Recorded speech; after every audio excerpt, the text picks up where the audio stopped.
Muli po magandang umaga sa inyong mga naririto sa atin sa pambansang dambana, gayon din sa mga patuloy na nakikiisa sa atin via live streaming, nalutigit ang mga lagi nating kasama sa pamamagitan ng 95.9 Radyo Totoo dito sa Batangas at mga karatig lalawigan.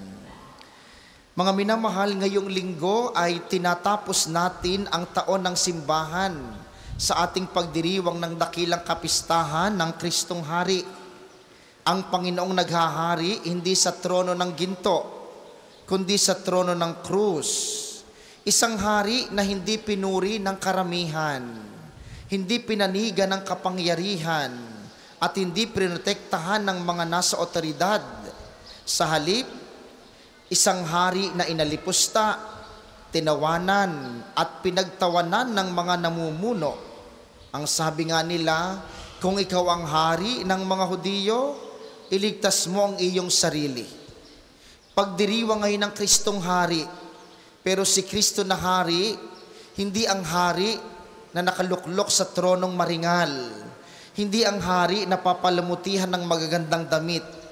Si Kristo bilang ating Hari, nakapako sa krus, ang korona tinik, ang luklukan mga pako ng krus.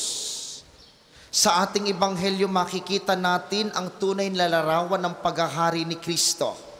Ang paghahari sa pamamagitan ng kababaang loob, habag at kapatawaran. Ilang bagay na pagninilay tungkol sa ating pagdiriwang. Una, hari na hindi nagliligtas sa sarili, kundi nagliligtas ng iba. Sa harap ng pag-atake at panlilibak ng mga tao, hindi siya bumaba sa krus upang patunayan na siya ay makapangyarihan, bagamat pwede niyang gawin. Ang tunay na kapangyarihan ay hindi ipinapakita sa pag-ako sa trono, kundi sa pag-aalay ng buhay. Sa panahong ito na marami sa ating mga leader ay inuuna ang sarili, ipinakikita sa atin ni Kristo. Ngayong marami sa ating mga tiwaling nasa pamahalaan, ang sabi ni Kristo, ang tunay na hari, hindi sakim. Ang tunay na hari, hindi gumagamit ng kapangyarihan para protektahan ang sariling interes. Ang tunay na hari, hindi nagtatago sa likod ng posisyon at kapangyarihan.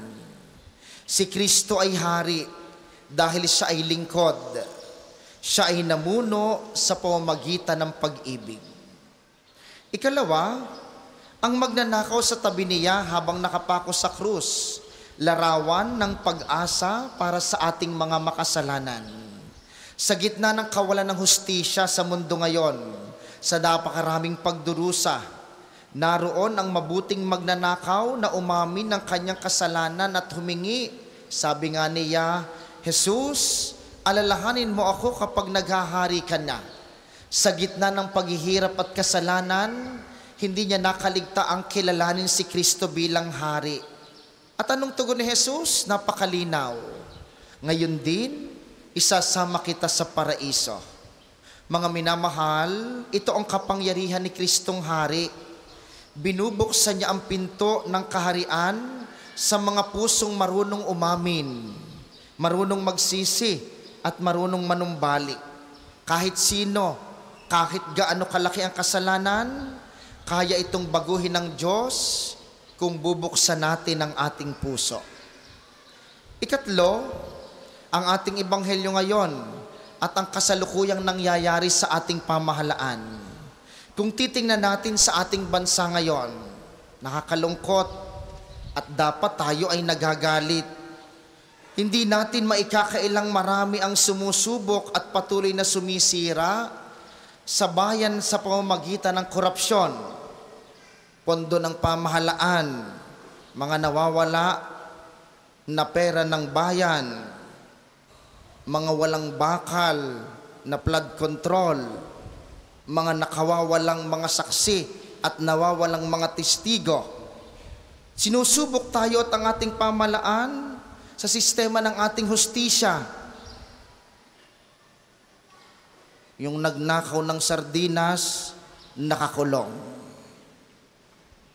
Yung nagnakaw ng milyon-milyon, nasa Senado. O, diba? Binoto ninyo binoto natin Sa sistema ng transaksyon at maging sa pang-araw-araw nating buhay, hindi man natin tukuyin kung mga sino sila at hindi man natin pangalanan, pero alam natin saan ito nagsisimula at anong ugad ng ito?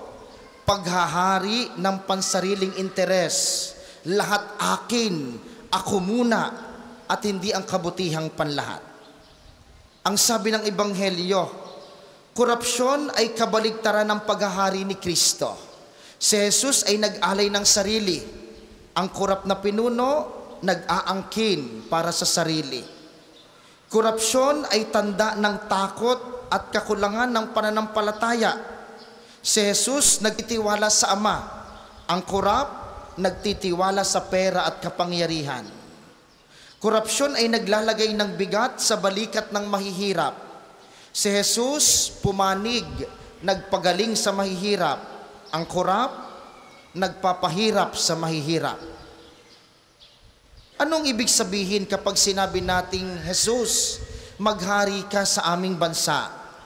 Hindi lang ito tungkol sa paglalagay ng larawan ng Kristong Hari. Hindi lang po ito tungkol sa pagdadasal. Hindi lang ito tungkol sa pagnonobena sa Kristong Hari. Ito ay tungkol sa paghahari ni Kristo na nakikita kapag ang lingkod bayan ay nagsisilbi ng tapat. Naghahari si Kristo kapag ka ang negosyo ay hindi nanlalamang. Naghahari si Kristo kapag ka ang mamamayan ay hindi nakikilahok sa pandaraya.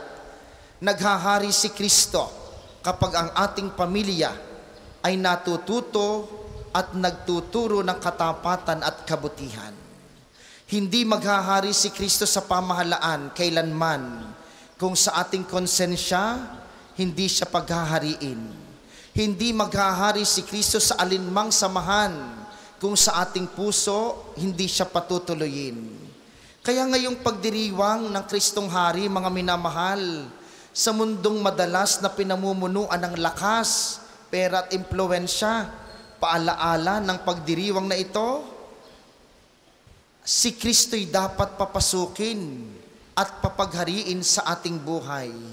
Tanungin natin ang ating mga sarili, mga minamahal, sa buhay ko ba, sino ba ang tunay na naghahari? Si Kristo o ang aking sarili? Si Kristo o ang aking mga plano? Si Kristo o ang aking posisyon? Nagiging tapat ba tayo sa maliliit na tungkuling iniatang sa atin? Tayo ba ay nagiging bahagi ng solusyon at hindi bahagi ng katiwalian? Nakikita ba natin ang paggawa, sa ating paggawa ang kaharian ng Diyos? Mga minamahal, sa ating pamilya, sa ating mga kamag-anakan, sa ating pamahalaan, sa ating bayan, sa simbahan, kahit sa mumunting grupo, alalahanin natin, si Kristo'y tanging maghahari kapag patutuloyin natin siya sa ating buhay. Kaya sa lahat ng ito, mga minamahal, sana tandaan natin, hindi ang anumang kapangyarihan ang dapat mamuno sa mundo.